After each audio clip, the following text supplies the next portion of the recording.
रचना जी दिल्ली से।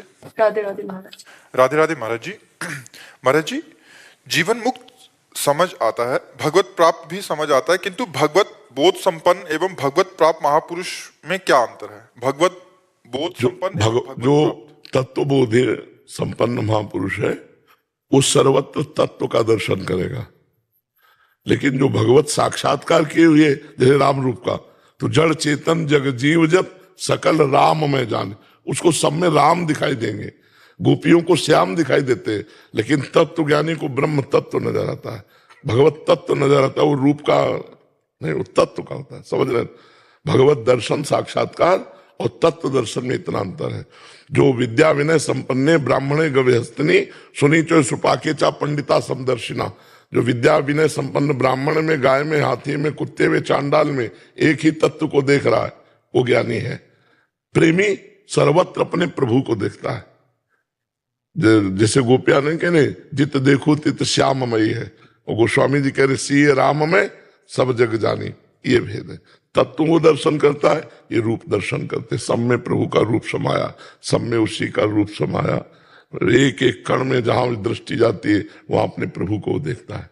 सोच पा रहे हैं आप? हाँ जी। जो भगवत प्राप्त, हमें ऐसा लगता था जिनको ऑलरेडी साक्षात्कार हो चुका है प्रभु का साक्षात, और भगवत बोध संपन्न जिनको जैसे हमने कहानियों में या ग्रंथों में पढ़ा है, जिसमें ऊपर से प्रकाश या आकाशवाणी हुई।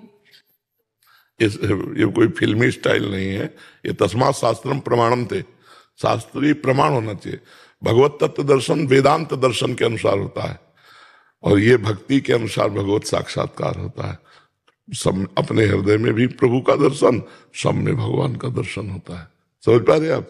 ये साकार भगवान के दर्शन की बात है, भगवत साक्षात्कार। और तत्वबोध वो निराकार तत्व की बात है। वो सर्वत्र व्याप्त है बिजली की तरह, उसका कोई नाम नहीं, कोई रूप नहीं, सर्वत्र एक ही तत्व है, और इनका नाम है और रूप है। बोले मेरे राम जी सब में विराजमान, मेरे श्याम जी सब में विराजमान है, घनश्याम जी सब में विराजमान। समझ रहे ना आप? तत्व वही है, बात एक ही है, लेकिन एक निराकार तत्व का दर्शन सर्वत्र करता है और एक साकार प्रभु का दर्शन करता है। तो उसे कहा गया भगवत साक्षात्कार, उसे कहा गया तत्वबोध। तत्वबोध मोक्ष पदवी, भगवत साक्षात्कार प्रेम पदवी। अपने प्रीतम के रूप में रूप छके घूमत रहे, तन को तनिक न भान, नारायण दृग जल बहे यह प्रेम पहचान। प्रभु की रूप माधुरी चिंतन में, और वो तत्व चिंतन में। सर्वत्र एक ही तत्व है, शांत हो गया। महाराज जी, एक ही महापुरुष को दोनों अनुभव हो सकते हैं? नहीं, एक समय में नहीं हो सकते। अब वो जैसे तत्वबोध हो गया, अब अगर वो चाहे तो वो प्रेम मार्ग में जा सकता है, चाहे, पर चाह मिट्टी तभी तो तत्वबोध हुआ, तो चाह होती नहीं। अब ऐसे स्वाभाविक भगवान कोई रूप का आकर्षण कर दे, जैसे मधुसूदन सरस्वती जी तत्वबोध में स्थित महापुरुष है, और भगवान जी मुरली मनोहर ने अपना रूप दिखाया तो कहने लगे वंशी विभूषित करा नव नीरदाभात पीताम्बरा दरुड़ बिम्फला दरुष्टात पूर्णेन्द्र सुंदर मुखाद दरविंद नेत्रात कृष्णात परम किमपि तत्व महम न जाने। कृष्ण से भी कोई बढ़कर तत्व है ऐसा मैं नहीं जानता। और पहले तत्वबोध में थे तो तत्व बताया ना कि कृष्ण से बढ़कर कोई तत्व है, मैं ऐसा नहीं जानता।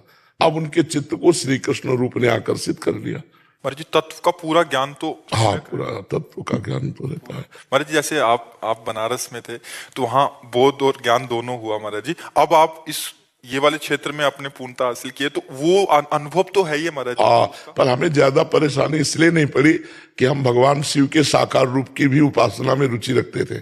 हम केवल निराकार तत्व में ही नहीं रखते थे, भगवान शंकर के रूप में। तो रूप में आने में हमें ज्यादा परेशानी नहीं पड़ी। नहीं, एकदम शुष्क हृदय होता है। जो ज्ञानी का हृदय होता है उसमें करुणा मैत्री नहीं होती, करुणा और मैत्री नहीं होती। ये उपासना का रंग होता है महाराज। हाँ, क्योंकि करुणा किस पर करे, मैत्री किससे करे? अब इसका कोई है नहीं तो किससे करुणा मैत्री करे? ये सब वृत्तियां नहीं रहती, ये प्रेमी में रहती।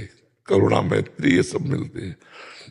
अद्वैष्टा सर्वभूतानाम मैत्रा करुण एवच निर्ममो निरहंकारा सम दुखा सुखा सभी। जो किसी भी प्राणी में कोई दोष दर्शन नहीं करता, या सब में एक ही भगवान को देखता है। सबसे मित्रता और करुणा का व्यवहार करता है। मित्रता का व्यवहार करता है पर ममता नहीं है, करुणा का व्यवहार करता है पर अहंकार नहीं, निर्ममो निरहंकारा। और जो सुख दुख में समान भाव वाला है और क्षमावान है, भगवान कह रहे मुझे बहुत प्रिय है ऐसा महापुरुष। पर ये बहुत कठिन बातें कहे, प्रवचन कर लेना अलग बात है, स्थिति आना बहुत कठिन बात आती है, वो केवल भजन से आती है। गुरुजनों के चरणों का आश्रय, रात दिन भजन, तो स्थितियां बनती जाती है। महाराज, 3 तरीके से हम लोग भगवान के दर्शन कर सकते हैं। जैसे एक तो सब में हमने भगवत भाव किया, इनमें भी भगवान है, सब में भाव करना अलग बात, तो भगवत साक्षात्कार करना अलग बात है। तो भगवत साक्षात्कार जब होता है तो उनकी कांति, आप 2 शब्दों में कुछ एक्सप्लेन करेंगे कि पहले शब्द में कहते हैं अनिर्वचनीयम। 2 शब्द तो हो ही नहीं सकते, पहला ही शब्द है अनिर्वचनीयम। अनुभव गम्य भजय जय संता, क्या आता है? अनुभव। वो सिर्फ अनुभव का स्वरूप है। जो भी वर्णन किया जाता है वो बाहरी बात होती है। जैसे हमने कहा हमारे प्रभु की नवीन जलधर कांति, तो क्या नवीन मेघ की कांति जो प्राकृतिक बादल है वो चिदानंदमय कांति से जोड़ा जा सकता है क्या? जैसे वर्णन आया राम जी का रूप कैसा, बोले केकी कंठाव नीलम, जैसे मोर के गले की कांति। तो क्या मोर के गले की कांति देख ली तो राम जी की कांति देख ली क्या? नहीं, राम जी का चिदानंद रूप है। चिदानंद में देह तुम्हारी विगत विकार जान अधिकारी, और मोर प्राकृतिक है। तो 13 रूप कहते नहीं आवे, जैसे ही हरिवंश कछुक जस गावे। आपका रूप कहने में नहीं आता, वाणी की सामर्थ्य नहीं कि आपका रूप वर्णन कर सके। फिर भी वाणी को पवित्र करने के लिए प्राकृत शब्दों को जोड़ करके उनके रूप की कल्पना भावना ऐसे की जाती है। बकाया वो अनुभवगम्य है, वाणी की सामर्थ्य नहीं कि बोल सके। बोले कैसे भगवान के नेत्र हैं? कमल दल। तो क्या कमल दल को देख लिया तो भगवान के नेत्र देख लिए। प्रियाजू के नेत्र कैसे हैं? बोले खंजन मीन मृगज मद में तत् कहा कहो नैनन की बातें। खंजन पक्षी के नेत्र, मछली के नेत्र और मृग शावक के नेत्र। बोले इनके अभिमान को मेटने वाले प्रियाजू के नेत्र। खंजन मीन मृगज मद मेटत कहा कहो नैनन की बातें। तो क्या इनके देखने से प्रियाजू के नेत्र देख लिए क्या? जिन नेत्रों का एक बार बाहर पड़ा तो लाल जो मूर्छित हो जाते हैं, वो नेत्र मृगज मृगशावक या मीन या खंजन उपमा में ही नहीं आते। पर अब करे तो क्या करे? अगर हम कुछ इशारा देना चाहते तो प्राकृतिक ही बात कहनी पड़ेगी, और वो जमती नहीं है। बोले सूर्य का प्रकाश कैसा? तो कागज में हम बना के दिखा दें ऐसा ऐसा, तो आभास तो हमें हो जाएगा, लेकिन सही माने में हम नहीं देख पाएंगे। आभास तो हो जाएगा कि सूर्य ऐसा ऐसी किरणें होंगी। जैसे बिजली है, एक बिजली की कांति अगर हम कागज में उतारे तो आभास तो दिला सकते हैं कि बादल में बिजली ऐसी होती है, लेकिन क्या वो बिजली की कांति वास्तविक आ पाई? क्या नहीं आ पाई ना। तो एक प्राकृतिक बिजली की कांति नहीं आ पाई। और पीता अरुण अनंत तडिल्लता भाम, अनंत बिजलियों जैसी कांति प्रियाजू के श्रीअंग की कैसे आ पाएगी? हम कह रहे हैं जैसे हम सूर्य को दर्शाना चाहें तो कागज में उसी रंग से रंग कर, जैसे सूर्य की कांति, तो हमें आभास हो जाएगा कि सूर्य ऐसा होता है, आभास हो जाएगा। और हम कल्पना कर सकते हैं, कल्पना कर सकते हैं ना, भावना कर सकते हैं। ऐसे ही जितने चित्र है भगवान की भावना है। भगवान का जो स्वरूप है नेति नेति कह के वेद वर्णन करते हैं। कोई ऐसा है पूरा नहीं कह सकता, वो केवल अनुभवगम्य। और जिनके हृदय में आया तो वो कह रहे हैं कि नैनन के रसना नहीं, नेत्रों ने देखा, पर नेत्रों में अगर वाणी होती तो ज्यों का त्यों बोलना चाहते, और वाणी के नैना नहीं। अब वाणी बोलना चाहती पर देखा नहीं, जो बोला वो देखा नहीं, और जो देखा वो बोला नहीं। तो बड़ा अंतराय इसी में हो गया। और बोले जो हृदय में वो मुख में लाते लाते बिल्कुल अधूरा रह जाता है, कैसे वर्णन करूं? तो अनिर्वचनीय भगवत स्वरूपम, अनिर्वचनीय प्रेम स्वरूपम। जी अभिषेक शर्मा जी हिसार से। राधे राधे महाराज जी। महाराज जी, जीवन में 2 चीजों में हमेशा द्वंद्व रहता है, इच्छा व जरूरत। इन दोनों में क्या समानता है, क्या जरूरत भगवान की है मानव देह में, और जो इसकी शरीर की पोषण की जरूरत हो भगवान ने पहले व्यवस्था कर दी है। इच्छाओं में फंसो मत। हमें जरूरत भगवान की है, और भगवान ने इस जो शरीर की जरूरत है वो सबकी पूर्ति की। तुम तो मनुष्य हो, जिनको 1-1 कुंतल मांस चाहिए पेट में भरने के लिए, उनको भी पहुंचता है। और वो भी खूब हष्ट पुष्ट और स्वस्थ नजर आएंगे, बिना दवा के, बिना व्यवस्था के। ऐसे देखो कैसे कैसे पशु पक्षी कैसे भगवान की चराचर जीव में जरूरत सबकी पूर्ति करते हैं भगवान। मनुष्य की जरूरत है भगवदानंद, भगवत प्राप्ति। इच्छाओं में सब बंध जाते हैं, इच्छाओं की कभी पूर्ति हुई नहीं किसी की, कभी भी।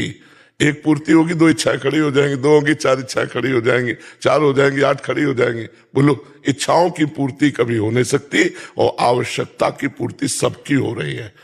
ऑक्सीजन फ्री, पानी, पृथ्वी, आकाश, जो कुछ हमें अत्यंत आवश्यक है जीने के लिए, वो भगवान की तरफ से है ना। तो हम इच्छाओं में ना बंधे, जरूरत भगवान पूरी करते हैं और जरूरत हमारी है भगवत प्राप्ति। हमारा लक्ष्य बन जाए भगवत प्राप्ति, तो हमारी इच्छाएं शांत हो जाएंगी। इच्छाओं की कभी पूर्ति हो ही नहीं सकती। जरूरत की पूर्ति भगवान सबकी की है। नहीं, हम इससे जानते हैं 4 रोटी, दाल, चावल, सब्जी 50 रुपया। 50 रुपया में आपका पेट भर जाएगा? नहीं भर जाएगा। इतने में 50 रुपये में हो जाएगा।